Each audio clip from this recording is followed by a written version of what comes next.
Hi everybody, my name is Alaiza. Welcome back to my channel Learn English with Listening. Today, we're going to talk about 10 ways to stop translating in your head. Let's get started. Identify objects around you in English.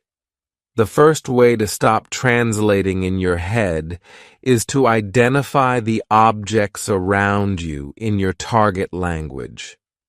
So, if you're studying English, that means you look at the objects around the room. Look at the things in your life. Don't think of them in your native language first.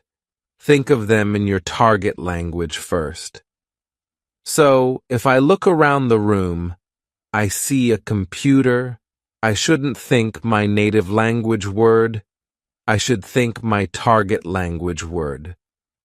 So, start with the items and the situations in your everyday life.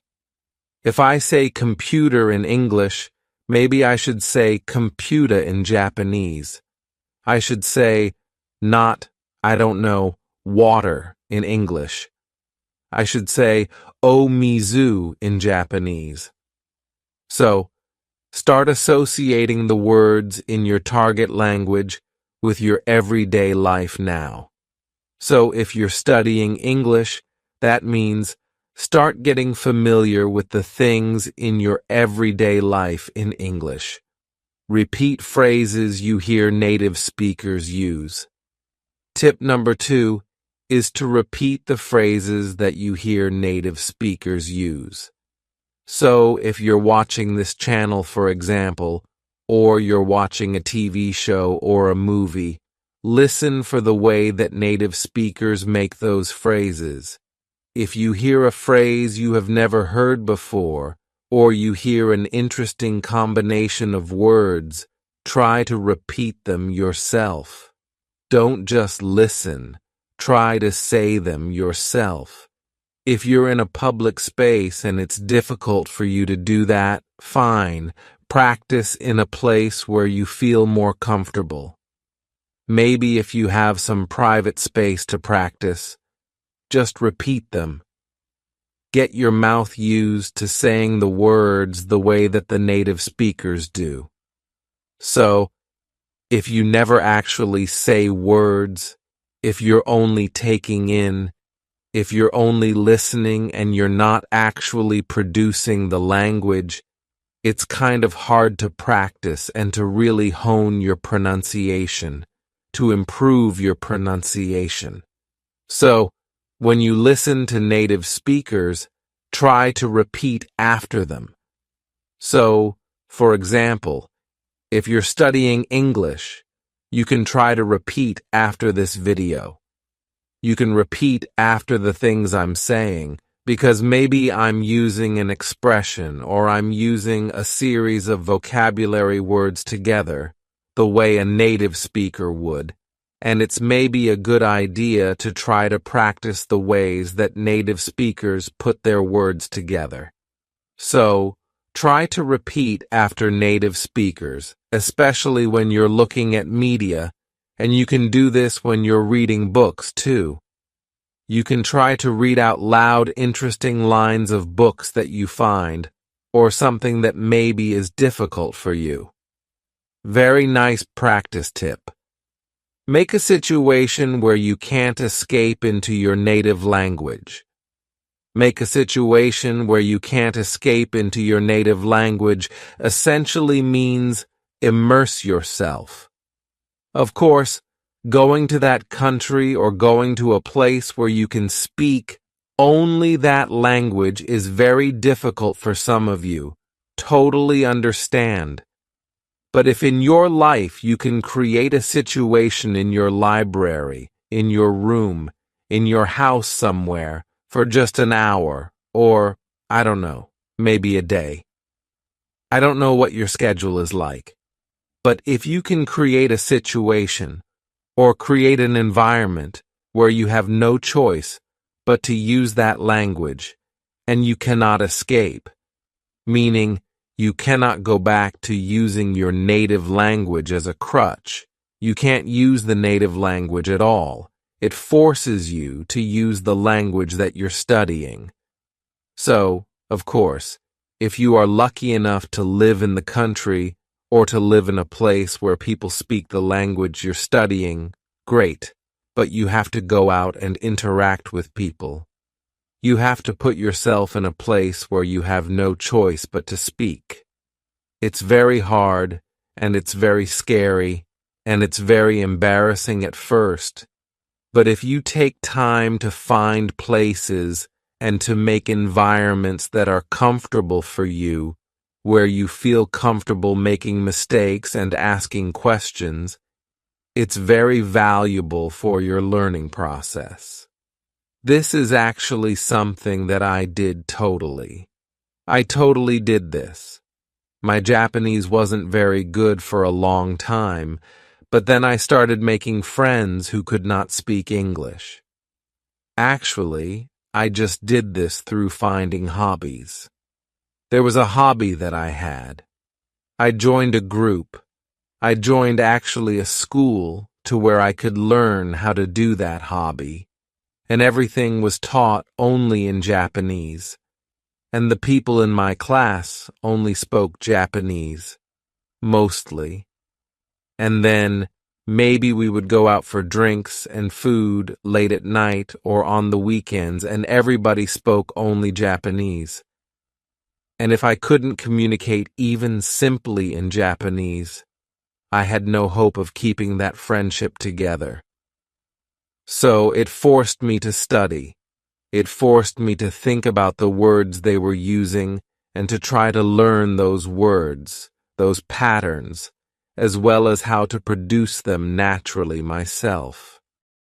So I was learning the vocabulary words the people around me were using and learning how to apply them on my own. That was only possible because I had no escape in those situations. So try to do that, even if you can do it yourself in your house. It's super helpful, I think.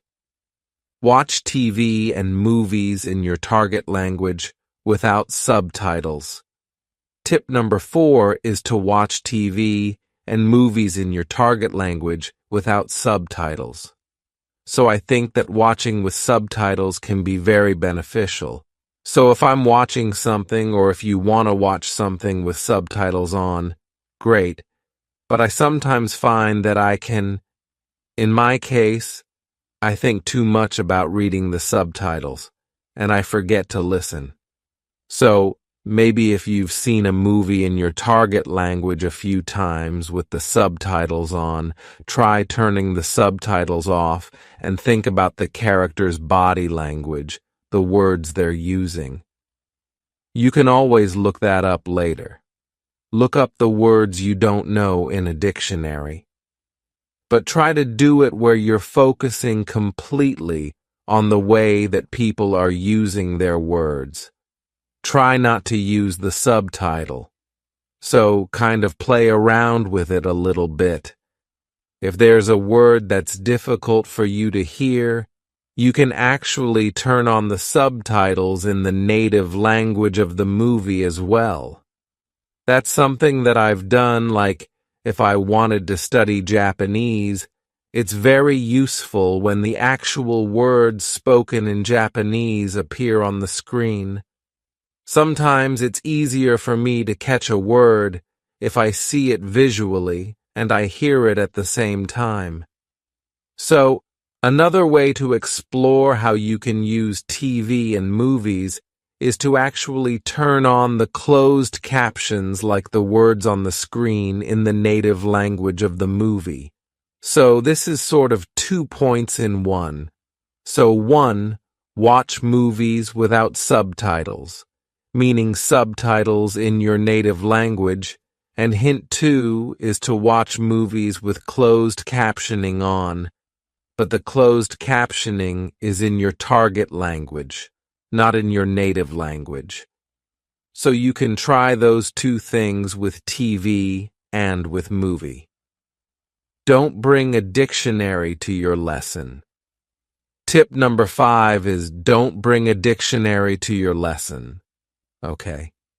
So, give me a second here. So, I understand that dictionaries, especially electronic dictionaries, we have them on our phones now, are very, very convenient. Of course, it's important to use them and they're a great resource to have. However, one thing that really bothers me and that I think is detrimental, is not helpful for students, is when students are in a lesson and they're practicing conversation and they reach a point in the conversation where they don't know the word they want to use. They know it in their native language and they don't know how to say it in their target language. They pull out their dictionary. They say to the person listening to them, their practice partner in their lesson, where they have a limited period of time, just a moment. And then they look it up on their phone. It takes a few seconds. The flow of the conversation stops, and then they say a word. It's like, whoa, no. You don't have that ability. You don't have the ability to do that in a conversation with a native speaker. Most people, like if you go to a bank and try to open a bank account, are you really going to pull out your dictionary and sit there and try to communicate? Just a moment, as you look up each word you don't know. Number. Or if you do, that's not a real conversation. So instead, try using a different strategy. By that, I mean if you find a word you don't know in conversation, explain the word to your conversation partner. Maybe they know the word. If you're speaking with a native speaker, this is a chance for them to teach you a word. I find that when people take the time to teach me a word, I remember the word much better than just looking it up on my dictionary. So, try to resist. Maybe you can bring a dictionary to your lesson, but don't use it or try not to use it in your conversation practice. It destroys the flow of a conversation. So instead, practice the skill of describing the vocabulary word you want to use and learn how to ask the meaning of a word, or learn how to ask for a vocabulary word from your partner. So you can use an expression like, what's the word that means blah, blah, blah? Or, it's this thing that does this and this and this. So, this is an opportunity for you to describe characteristics of something or find a different way. You can use your body language. You can use whatever. You have a lot of tools, but try not to use a dictionary in a conversation because it's not realistic. Train responses to common questions. Number 6 is a quick one. I think hint number 6 I have is just to train responses to common questions. So, for example, a very common question in English is, "Hey, how are you?" You should know how to answer this question. Just have a default response. Hey, how are you? I'm good. If it takes you a long time to answer the question, hey, how are you? You need to practice. I think that's a pretty good indicator. So, for example, sometimes I ask students a question like, they haven't quite gotten the idea of how to respond just yet. They're not quick at responding. I say, hey, how are you? And they say, yes. And then they think, and they go, I'm good. That's a very common question. So think about just a default response that you can spit out, that you can quickly say. If it's, how was your weekend? Or, hey, what's up? Or, what do you want to do for dinner tonight? Think about just a handful, meaning just a few responses to those questions and train them quickly. Just, how are you? I'm good. How are you? I'm okay. How are you? Not bad. There are 3. So it's just training responses to those questions. There's no reason to be surprised by a question like, how are you? That's a very common question. So, for those common questions, train responses to that. We've got a bunch of videos, especially beginner-level videos for some example responses you can do. So, don't get stuck with these little questions. Just train a few responses. Practice a few responses till they feel natural to you.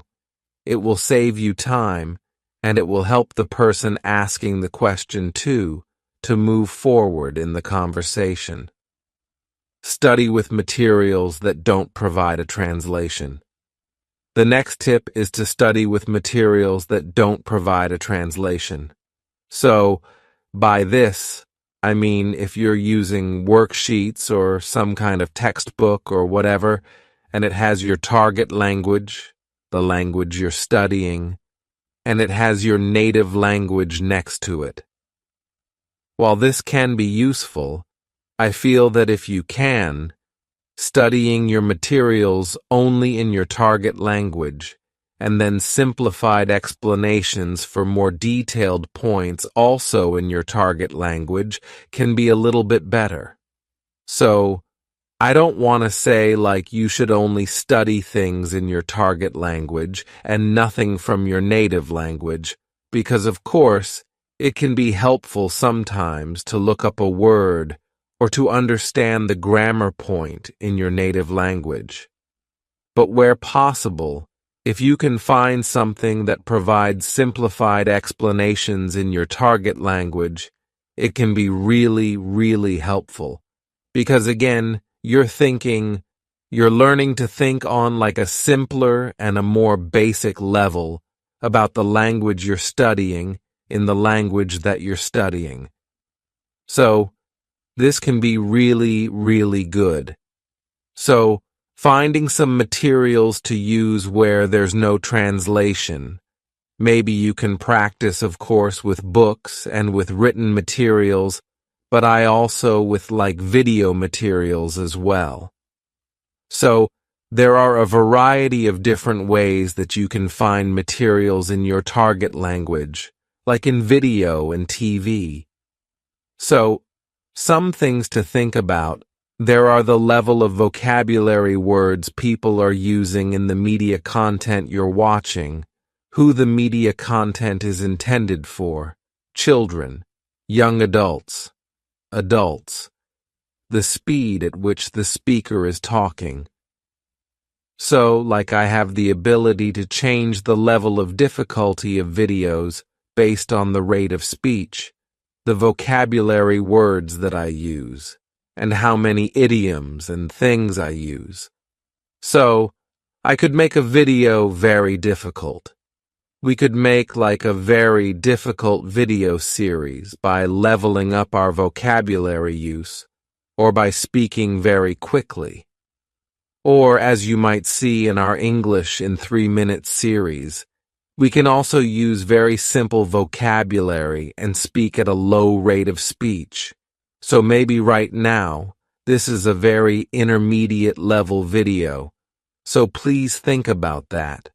So not just for written materials, but also for your audio and visual materials. Think about who your audience is, the level of the material, and so on. It can be really fun and it can be helpful to think about your target language in your target language. All right, we're almost done. Study phrases in addition to single vocabulary. The next tip is study phrases in addition to single vocabulary words. So, yes, of course, vocabulary is important, but I find it personally very, very useful to look at how a vocabulary word is used in a phrase, because sometimes using it in a phrase helps you understand the nuance of that vocabulary word really, really well. like a word like crazy, for example, in English. Depending on the situation where the word crazy is used, it could mean something different. It could mean like a person who is mentally confused or mixed up. It could also mean something really good. It could mean something really bad.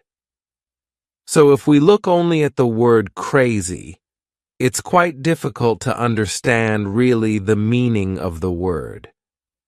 But if you look at the way the word is used in a phrase, you can get a lot more information.